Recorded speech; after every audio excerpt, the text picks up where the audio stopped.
Dito po yan sa Hong Kong, Tamar Park. Isa sa mga tinatambayan naming mga Pilipino OFW dito sa Hong Kong. Ayan. Yung iba nasa mga boarding house, yung iba naman gumagala. Tapos yung iba kung saan-saan lang dyan sa tabi nagpapahinga. O di ba? Hindi po masarap ang buhay sa abroad.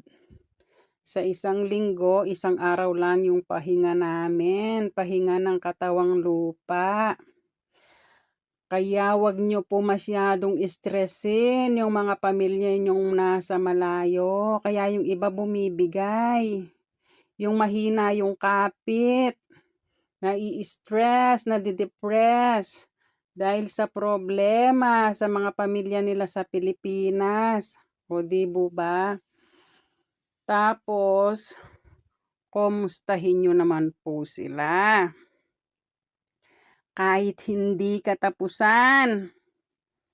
Yung iba kasi, katapusan lang.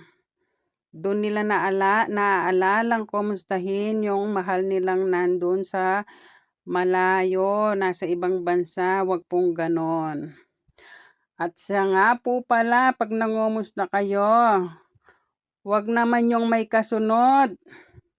After ng kumusta ka na dyan, tapos yung kasunod, pahiram ng ganyan, pahingi ng ganyan, walang ganito, walang ganire. My goodness. Hindi po yan pinupulot sa abroad, yung mga pera. Kasi kami din nagtitipid para lang makaipon para sa pamilya. Wag naman ganon. Yung iba parang nag-order lang sa Jollibee kung makahingi. Wag po ganon. Okay?